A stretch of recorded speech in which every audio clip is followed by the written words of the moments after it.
Ser podcast.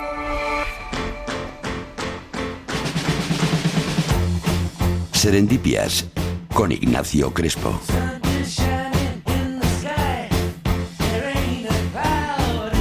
Ignacio, buenas tardes, ¿qué tal estás? Buenas tardes, pues me he venido un poco abajo. ¿Y eso qué te ha pasado? A ver, la semana pasada empezamos un viaje de extremos. Eso es. Con lo más grande, con lo más voluminoso, con lo más ganso que tenemos cerca de nosotros. ¿Y por qué te has venido abajo? Pues para hablar de lo contrario. Bueno, claro. de lo más pequeño, no de lo pasa más nada. pequeño, No. vamos a jugar con eso. Porque yo creo que todos tenemos nuestras sospechas, igual que jugamos a decir el universo, como respuesta evidente Sí. a lo más grande. Aquí, pues cada Yo uno diría dirá- el átomo. Tú dirías el átomo. Bueno, sí, lo diría porque me lo he preparado un poco. Claro. Yo diría que si el universo es lo más grande que tenemos a nuestro alrededor, porque posiblemente sea infinito, no sabemos. Claro, ahí entramos ya en otras Pero cosas. el átomo, yo diría el átomo.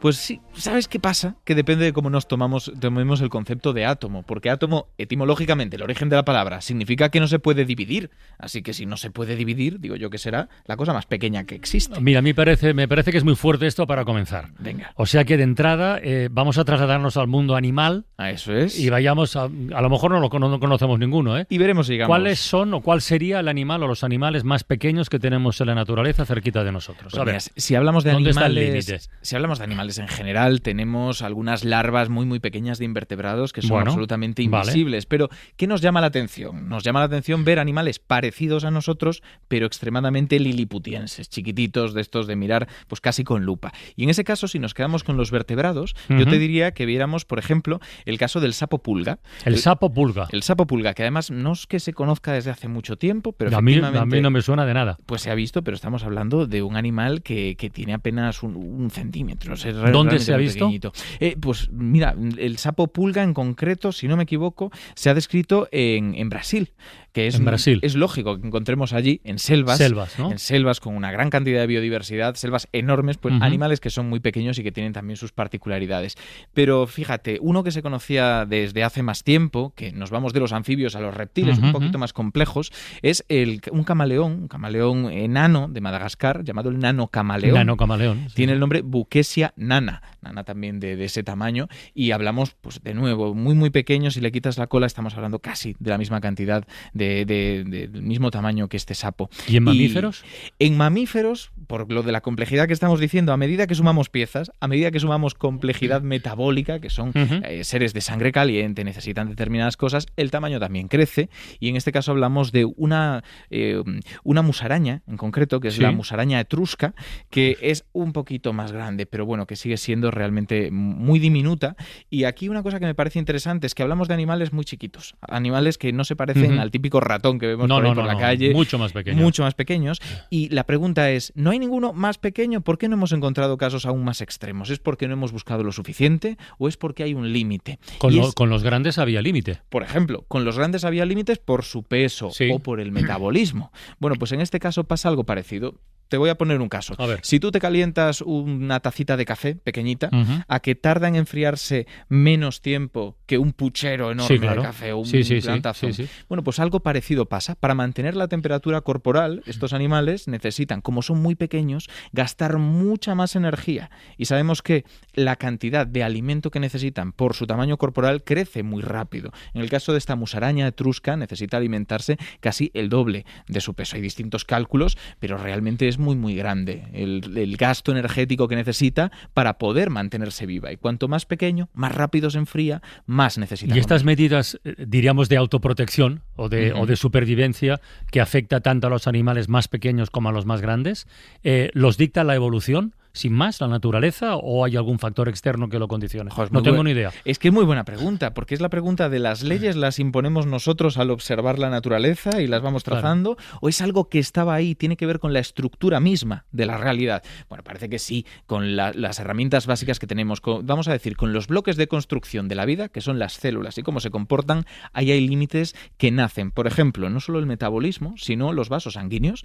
Si queremos hacer muy diminuto un ser vivo con su sistema circulatorio va a haber un tamaño mínimo a partir del cual el calibre, el hueco de esos vasos sanguíneos se vaya a quedar obstruido con las propias células que pasan por ahí. Entonces tenemos límites por todos los lados respecto al tamaño de vertebrados, por supuesto. Pero vamos, este viaje hacia lo más pequeño puede continuar. Has mencionado las células. He mencionado las Detengámonos células. En eso, por favor. Pues hablemos de ellas, porque efectivamente tardamos en descubrir que esta vida que vemos, el músculo, el hueso, no es continuo, sino que si lo ampliamos con las lentes adecuadas nos encontramos que está dividido en compartimentos que llamamos células. Y estos ya son bastante más pequeños dependiendo de en cuál nos fijemos. Porque quiero ponerte un caso, y es el de las neuronas. Todos conocemos las neuronas, células del sistema nervioso que están en nuestro cerebro, que envían impulsos eléctricos. Bueno, pues hay neuronas que se comunican desde tu cerebro hasta el dedo gordo del pie, lógicamente, para mandar el impulso que dice contrae el dedo. O, por ejemplo, para mandar el impulso que dice acabas de hacerme cosquillas a alguien y te manda esa información. Bueno, basta decir que ese relevo de neuronas, desde la cabeza hasta la punta del dedo del pie, consiste en dos neuronas apenas, dos células, que son tan largas que pueden recorrer todo lo largo que son algunas personas. Pero entonces el tamaño de las células no es igual en todos los seres. Depende del tamaño propio que tenga cada animal o cada persona, incluso, vamos, da igual. Y de la célula concreta, porque la neurona va a ser más larga que una célula del hígado, va a ser más larga que un glóbulo rojo en la sangre, que de hecho el glóbulo rojo en los vertebrados ni siquiera tiene núcleo en el que contiene el ADN. Es una célula que se ha vuelto la mínima esencia de la célula para poder hacer lo que tiene que hacer, que es transportar oxígeno.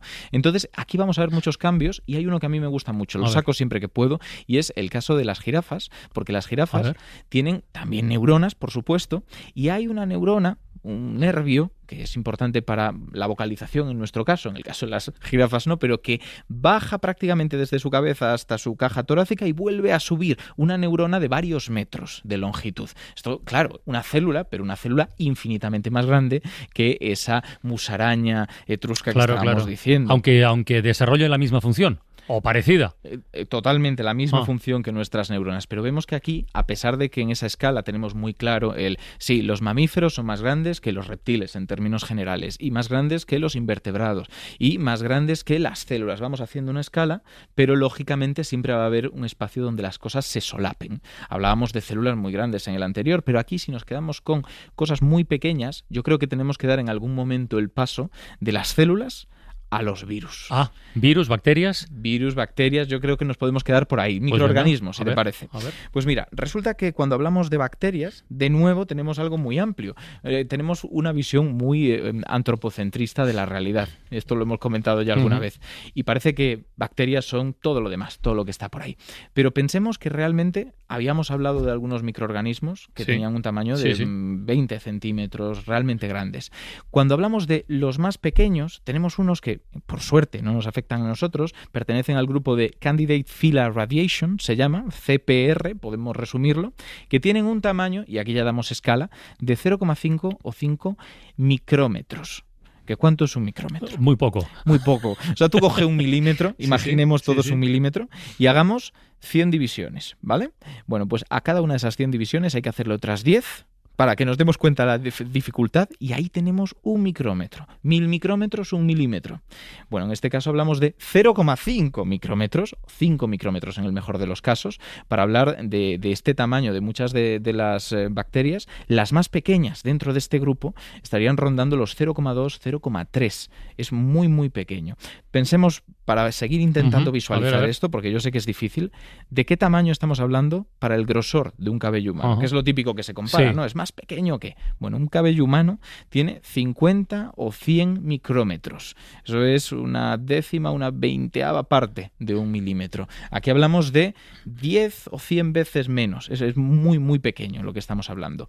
Pero sigue muy lejos de a donde queremos llegar. Esto es el caso de bacterias. Ya decimos que hay bacterias muy grandes, muy pequeñitas, pero lo siguiente lógico sería esos virus, ¿no? Ignacio, ¿y qué importancia es? Claro, todo esto que estamos hablando, como siempre preguntamos en la ciencia, ¿y esto para qué sirve? ¿Qué aplicación práctica tiene? El haber descubierto, que en algún momento se descubriría, lo de las células y las bacterias y los virus y tal, ¿qué consecuencias ha tenido históricamente para la salud del ser humano? Por ejemplo. Todas. O sea, que yo creo que si nos tenemos que quedar con la lista de los descubrimientos... Cuando has dicho bacterias y virus, me ha venido el COVID a la cabeza, por razones obvias, o sea... Y justo iba a decir, no solo saber que existen, sino ya que hablamos de tamaños, los tamaños que tienen son determinantes para poder desarrollar mecanismos de barrera que nos protejan de ellos. Se decía mucho que algunas de las mascarillas no protegían del COVID, porque el COVID era más pequeño, y lo que hacían era poner una barrera para las partículas de determinadas sustancias no biológicas, no eran virus, no eran bacterias, que estaban flotando en el ambiente, que eran mucho mayores. Por ejemplo, si trabaja alguien con hogueras, con una siderúrgica, donde hay hollín en suspensión, o en una ciudad, que tenemos también muchas sustancias tóxicas en el aire. Entonces, descubrir que ellas son el origen de muchas enfermedades es determinante, y descubrir qué tamaño tienen también lo es, para poder poner nuestras técnicas y nuestras... ¿Cuándo se descubrió esto, más o menos? Porque claro, antes de ese descubrimiento, el control de epidemias, por ejemplo, sería misión imposible. Era un desastre. O casi imposible, vamos, o sin casi. Era prácticamente de oídas, vamos a decirlo así. Ya. Mira, para que nos pongamos en el momento, hablamos de 1665, cuando Robert Hooke publica, además es muy bonito, yo recomiendo a todo el mundo que lo busque en Google, micrografía. Micrografías son unos grabados preciosos, como se hacían en ese siglo XVII, y que poco a poco ha abandonado la ciencia y ha hecho cosas un poquito menos artísticas, de los objetos pequeños que se nos escapan a los ojos, de una pulga, que posiblemente la imagen, el dibujo típico de una pulga es de aquí, es de micrografía. Y por supuesto, pues las células que estaban en cortezas de árboles, que eran más visibles porque tienen una pared muy gruesa, muy visible.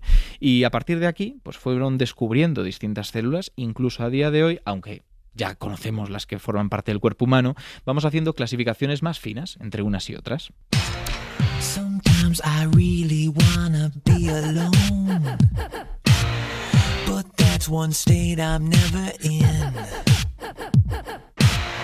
because I know that I've got millions upon millions of tiny one-celled organisms living on my skin. No me olvido de la primera respuesta que te he dado, la primera pregunta que has planteado. Yo he oído a los átomos, pero si abandonamos ahora definitivamente el mundo de los animales y de lo biológico y entramos en el mundo de las cosas aún más pequeñas, antes del átomo, la molécula... ¿O al revés? ¿Cómo va eso? Molécula, por supuesto. Molécula es un conjunto de átomos, por definición va a ser más grande, así que eso está claro. Vale. La cuestión es el átomo lo más pequeño? Etimológicamente hemos dicho que sí, significa que no se puede dividir, pero si he empezado respondiendo de esta forma, queda claro que la ciencia en algún momento ha descubierto que sí, que se puede dividir el átomo.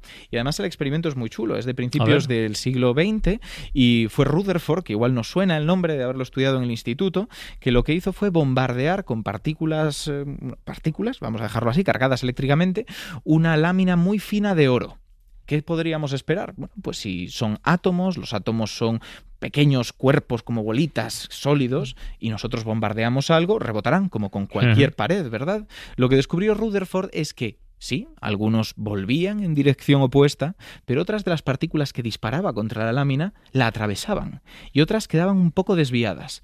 Y él lo que tenía era que reconstruir cómo estaba compuesta la materia para que encajara con sus observaciones. No podía ser un muro sólido, tenía que ser algo distinto. Y lo que planteó es que en realidad el átomo no es sólido, sino que el átomo tiene un núcleo con el que si rebotan estas partículas sí vuelven en dirección contraria, pero luego una gran cantidad de espacio donde no hay partículas. Hay electrones, estas partículas eléctricas, dando vueltas muy lejos, pero la mayor parte de espacio no tiene nada. Y esto es bastante chulo porque, para que nos hagamos una idea visual, se suele comparar la estructura del átomo con una pelota de fútbol en un estadio. La pelota es el núcleo, ahí hay protones y neutrones.